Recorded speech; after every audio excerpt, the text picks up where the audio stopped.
मेरी बेटियां, मेरी बच्ची उनके पास रहती है, इसलिए मैं मजबूर हूँ कि मैं कुछ नहीं कर पाती हूँ, क्योंकि मैं एक माँ हूँ। मेरे बच्चे को कोई तकलीफ़ नहीं होना चाहिए।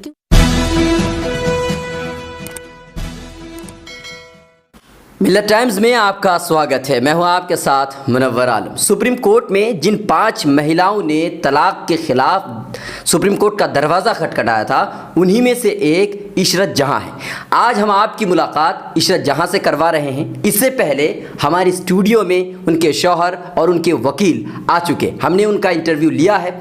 मिल्लत टाइम्स की एक तहकीकी रिपोर्ट में ये बात साबित हुई है कि उनके शौहर ने उनको तलाक नहीं दिया, लेकिन इनका कहना यह है कि उनके शौहर ने उन्हें तलाक दे दिया। लेकिन हकीकत हाल क्या है, इन्हीं चीज़ों के बारे में हम जानने के लिए इशरत जहां से आज आपकी मुलाकात करवा रहे हैं। हमारे पास हमारे स्टूडियो में इशरत जहां मौजूद है। मैम, आपका बहुत बहुत स्वागत है। अस्सलाम वालेकुम। मैम, एक बात बताइए, तलाक बिल राज्यसभा से पास होकर के कानून बन गया है।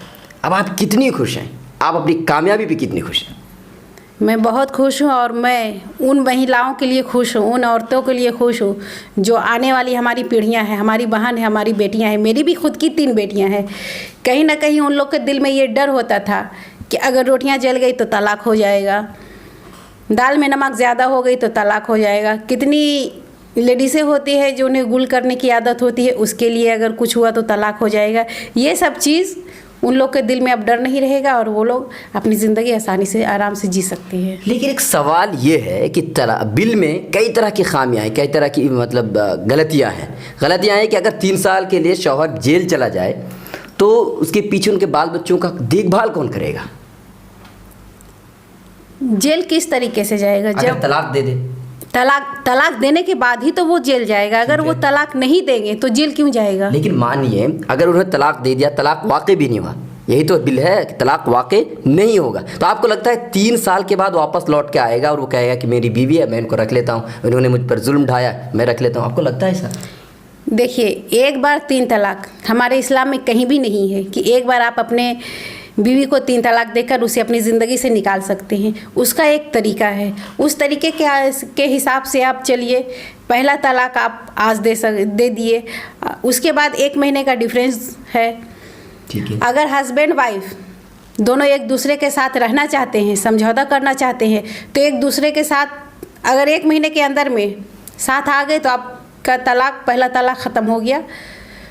आप लोग आराम से अपनी ज़िंदगी जी सकते। अगर नहीं हुआ तो फिर दूसरे महीने में दूसरी तलाक होगी। उसके बावजूद भी नहीं हुआ तो तीसरे महीने में तीसरी तलाक देकर आपका दोनों अलग और दिन मोहर जो होती है, और उसके बाद 3 महीना 13 दिन की जो इद्दत की जो रकम होती है वो देकर अलग कर दिया जाता है। एक तरीका होता है। अच्छा, ये जो हमारे कुरान में है। अच्छा। लेकिन इस तरीके से लोग चलते नहीं हैं। जब जिसकी मर्जी हो गई, फ़ोन उठाए तलाक दे दिया, फ़ोन उठाया व्हाट्सएप में लिख कर तलाक दे दिया। तो आपने सुप्रीम कोर्ट में ये क्यों नहीं कहा कि एक वक्त में 3 तलाक देना जायज़ नहीं है? आप इसको कानून बनाइए कि एक वक्त में चाहे 30 तलाक हो, 40 तलाक हो, उनको एक ही तलाक माना चाहिए। ये क्यों नहीं कहा? आप डायरेक्ट तलाक के ख़िलाफ़ भी आपने सुप्रीम कोर्ट में अर्जी दाखिल कर दी। क्योंकि उसने मुझे गलत तरीके से तलाक दिया, इसलिए मैं उसके ख़िलाफ़ आवाज़ उठाई। मैं ये नहीं बोली कि तलाक एक बार दे दिया तो तलाक हो गया, ये चीज़ तो मैं कभी नहीं बोली हूँ। उसके खिलाफ में आवाज़ उठाई कि मुझे फ़ोन पे अपने शौहर के खिलाफ आवाज़ उठाई कि पूरी कम्युनिटी के खिलाफ हो गया ना।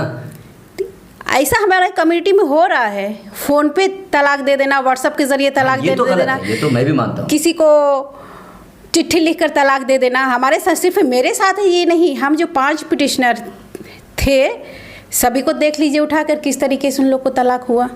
रजिस्ट्री भेज दिए, तलाक हो गया, मैं तुम्हें नहीं रखूँगा, तलाक हो गया। अपने मायके चली जाऊँ, मायके जाने के बाद उसके बाद चिट्ठी लिखकर भेज दे रहा, मैं तुम्हें नहीं रखूँगा। जब शादियाँ होती है, दोनों परिवार के लोग होते हैं, रिश्तेदार होते हैं, काजी होते हैं, महर की रकम भी उस वक्त होती है, दहेज की रकम भी उस वक्त होती है, सारी चीज़ें होती है। और तलाक के लिए सिर्फ 3 वर्ड बोलकर उसे अलग कर दिया जाता है, बच्चे को देकर उसे छोड़ दिया जाता है। बच्चे क्या तोहफा में लेकर आई थी औरतें? उस वक्त कोई नहीं देखता है कि अगर उस औरतों को तलाक दे दिए तो वो औरतें जाएगी कहाँ, वो खाएगी क्या, कहाँ? तो एक बात बताइए कि आपके शौहर ने आपको तलाक दिया है? जी, मुझे फ़ोन पे तलाक दिया था। वो तो कबूल कर रहे हैं कि मैंने तलाक नहीं दिया है। जब उसने मुझे तलाक दिया उसके बाद अपने भाई को फ़ोन करके बोला कि मैं उसे तलाक दे चुका हूँ। मेरे तरफ 2-3 लोग थे, उसने सुना। उसके भाई भी चारों तरफ पूरा हल्ला हंगामा कर दिए कि मेरा भाई तलाक दे दिया है, इसको आप लोग घर से निकालिए। घर से नहीं निकालिए, बहुत मुश्किल हम लोग को जीना मतलब कि मुश्किल कर दी है। अच्छा, मेरे भाई के ऊपर केस कर रखी, मेरे ऊपर केस कर रखी है, बहुत ही मुश्किल कर दी है जीना। मतलब आप आसपास वाले लोगों को सभी को बोल रहे हैं कि किसी भी तरीके से इसको घर से निकालिए। उसके बाद जब सुप्रीम कोर्ट का जजमेंट आया तो डायरेक्ट ये लोग इनकार कर जाते हैं, नहीं मेरा भाई तो तलाक नहीं दिया। अच्छा एक बात बताइए, आपको किस साल आपके शौहर ने तलाक दिया? 2015 में। 2015 में जी। उसके बाद आपने सुप्रीम कोर्ट का दरवाज़ा खटखटाना जी, उसके बाद 2015 में आकर उसने दूसरी शादी भी कर ली। अच्छा, तो शादी क्यों किया? जब वो तलाक नहीं दिया, शादी क्यों किया? क्या ये हमारे इस्लाम में है कि जब तक आपकी पहली बीवी इजाज़त नहीं देती है आप दूसरी शादी नहीं कर सकते हैं? और किन हालात में शादी करना, वो भी अगर आपको बच्चे नहीं हो रहे हैं उन हालात में आप शादी करिए। आपकी बीवी मेंटल है, आपके साथ फिज़िकल में नहीं रह रही है, उस हालात में शादी करिए। या कोई औरतें मजबूर है, बेबस है, अगर आपकी बीवी बोल दी कि उसे आप अपने निकाह में ले लीजिए तब जायज़ है। अच्छा एक बात कही जाती है कि कई लोग हैं जो बोलते हैं कि आपका कैरेक्टर ख़राब है इसीलिए आपके शौहर ने शायद छोड़ दिया होगा, क्या ये बात सच है? ये कहीं से प्रूफ हुआ कि मेरा कैरेक्टर ख़राब है?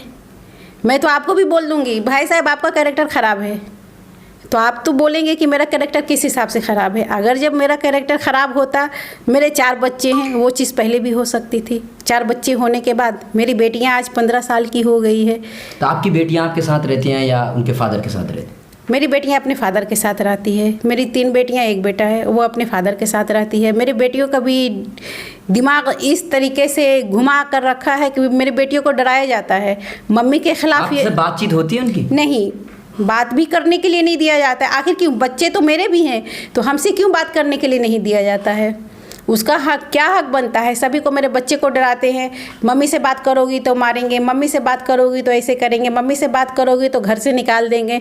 मेरे बच्चे को छुरी दिखा दिखा कर, मेरे जो भैंसुर है उसकी बीवी है, मेरे शौहर की दूसरी बीवी छुरी दिखाते हैं। मेरे अभी 3 बेटियां उसके पास रहती है, सब छोटी छोटी है, दिन भर काम करती है। कहाँ गए उसके बाप, कहाँ गए? देखने के लिए नहीं आते हैं। दूसरी शादी कर दी, बच्चे को दूसरी बीवी के पास छोड़कर वो दुबई चले गए, उसको देख रेख कौन करेगा? अच्छा एक बात बताइए, अभी आप कलकत्ता में जो रह रही हैं किसके घर पे रहती हैं आप?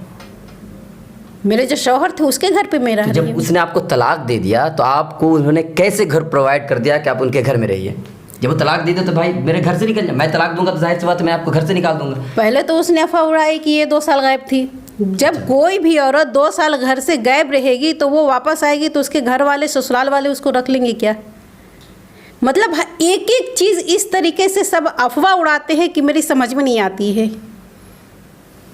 अच्छा मतलब मुझे बदनाम करने के लिए वो लोग किसी भी हद तक जा सकते हैं। अच्छा अभी आपके पास एक बेटा है तो आप उसको छोड़ कर आइए कलकत्ता में, किसके भरोसे पे छोड़े? आप तो यहाँ पर आ गई हैं, आपके शौहर भी नहीं है, तो किसके भरोसे पे रख के आई यहाँ?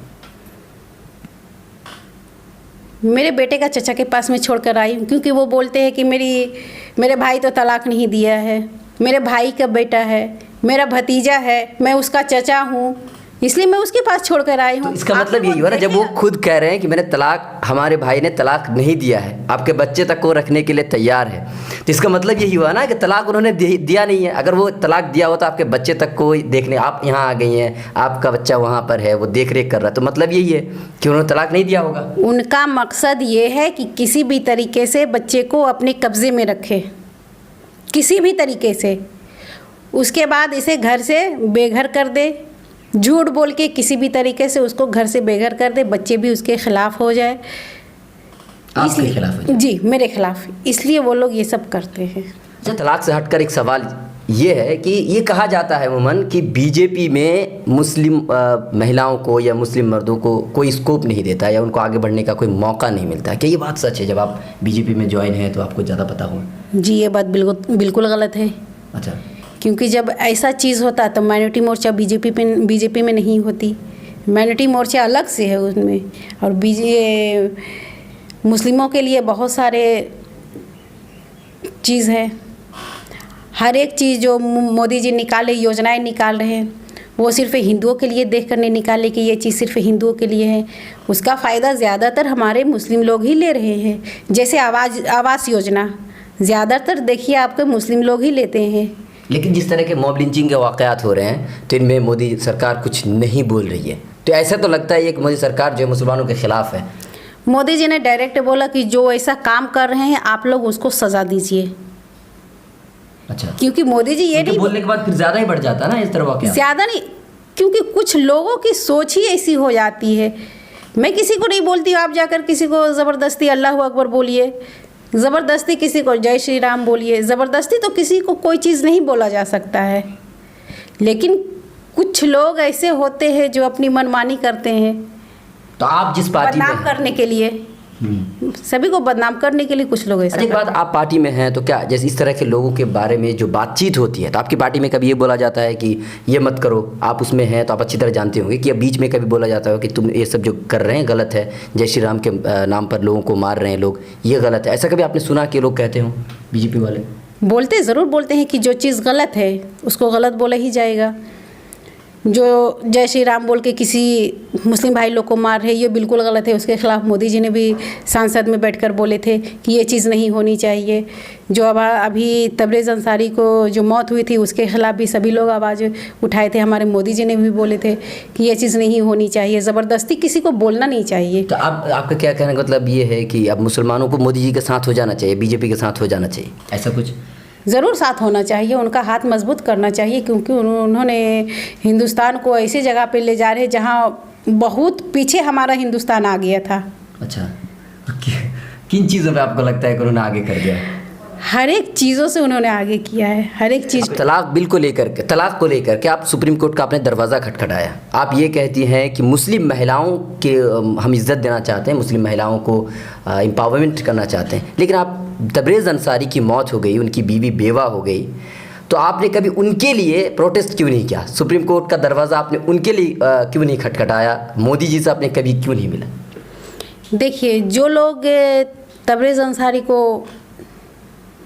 जो हादसा हुआ तबरेज़ अंसारी के साथ, उसके खिलाफ मुकदमा जारी है, मुकदमा चल रहा है। बिल्कुल।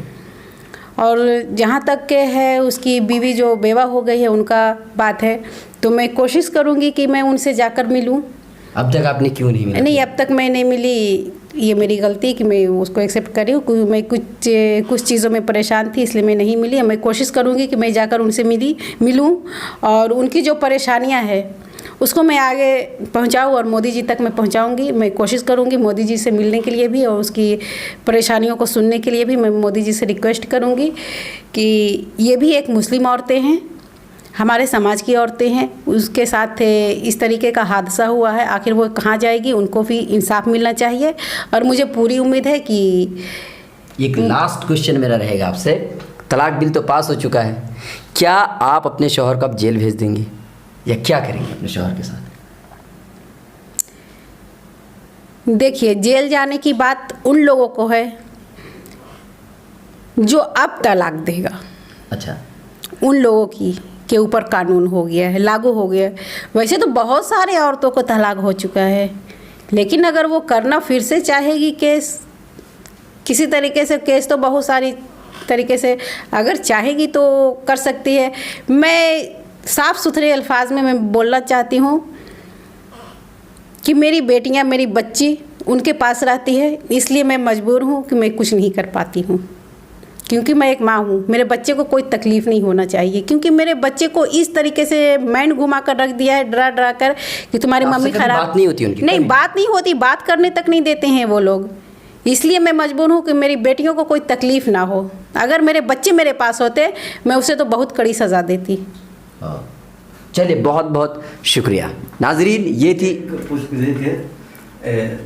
बंगाल में असेंबली इलेक्शन करीब है, तो क्या आपको टिकट लेने की उम्मीद है? आपको लगता है कि पार्टी आपको टिकट देगी? आप कहाँ से इलेक्शन लड़ेंगे? लो, अभी तो बहुत टाइम है, तो फिर मैं आ जाऊंगी बीच में, फिर हफ्ते दिन में वापस आ रही हूँ। ये पूछ के आप एंड कर दीजिए, ठीक है? चलिए, बंगाल में असेंबली इलेक्शन हो रहे हैं, आपको लगता है कि आपको करीब अभी आने वाला 2021 में होगा? 2021 में 2009 चल रहा है, अभी 1.5 साल बाकी है। बताइए। इसलिए अभी तो बोल छोड़ दीजिए इसको। इसको। चलें तो एंड कर लीजिए। नाजरीन, ये थी इशरत जहाँ, जो 5 सालों से पूरी तरह लगी हुई थी कि किसी तरह से तलाक के ख़िलाफ़ सुप्रीम कोर्ट से ही नहीं बल्कि सरकार बिल लाए, कानून बन जाए कि जो कोई भी तलाक दे वो जेल चला जाए। अब वो कामयाब हो गई हैं, लेकिन अब वो ये नहीं चाहती कि उनका शौहर जेल जाए।